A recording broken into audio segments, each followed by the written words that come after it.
Hello mga ka-explorer! Welcome back to my channel. Dito sa video ito, ituturo ko sa inyo kung paano magbayad ng credit card bill gamit ang Vibe by BPI. Dahil due date ngayon ng aking BPI credit card, tuturo ko sa inyo kung paano magbayad gamit itong app na to. Okay, click po natin. And click login. Okay, gamit ang aking fingerprint. So, kailangan yung Vibe e-wallet nyo ay mayroong balance. At mayroong balance po yan.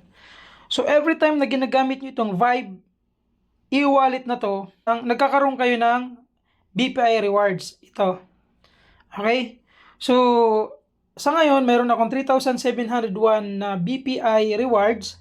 So, titingnan natin kung magkano madadagdag mamaya kapag nagbayad ako gamit itong Vibe e-wallet. Okay, so kailangan mag-cash in muna kayo. Napakadali lang mag-cash in dito sa Vibe e-wallet. Pindutin nyo lang po ito, tapos add money. So automatic kasi sa pag-add money, kung may BPI account ka, so manggagaling yung fund mo sa BPI account mo. Okay, sa BPI deposit account. Okay, balik po tayo. So ngayon, dahil may 4,000 na ako na balance na amount, so ito ang gagamitin ko pambayad sa credit card ko na due date ngayon. So click natin tong pay bills and hanapin natin yung credit cards. Okay, so make sure na nandito yung credit card bank account nyo, ay bank na babayaran nyo. So ako, BPI credit card ang babayaran ko. Ito. So ilalagay mo lang yung 16-digit account number or card number. So dahil kinapi ko na siya, so ipipaste ko na lang siya. Okay? So ayan guys. Tapos account name. Okay? Then yung amount. So dahil ang bayaran ko ay 4,000, so lalagay ko 4,000. Okay? Then yung email address, lagyan nyo.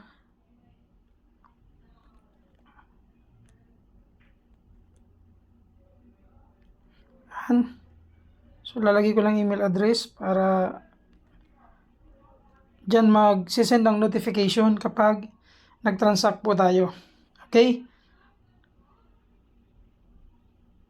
So ayan, nailagay ko na yung 16-digit account number ng credit card or ng card number, tapos account name, then amount.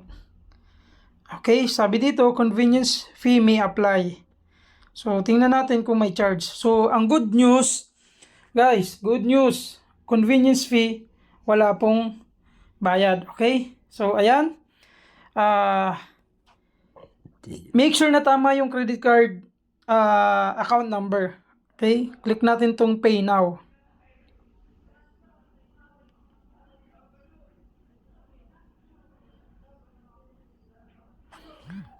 Yun. Sabi dito, hi Morris, your payment to BPI credit card of 4,000. Okay, so successful. Ayan, so makikita biller name, BPI credit card. Tapos, amount, 4,000. Walang convenience fee. So, nakasabi dito sa baba, we have received your payment. Okay? We will send you a notification upon successful posting. So, ganyan kadali guys magbayad ng bill sa credit card gamit itong Vibe app ng BPI. Okay? Thank you for watching. Please subscribe and click notification bell para sa mga susunod kong upload ay ma-notify kayo. Thank you and have a good day.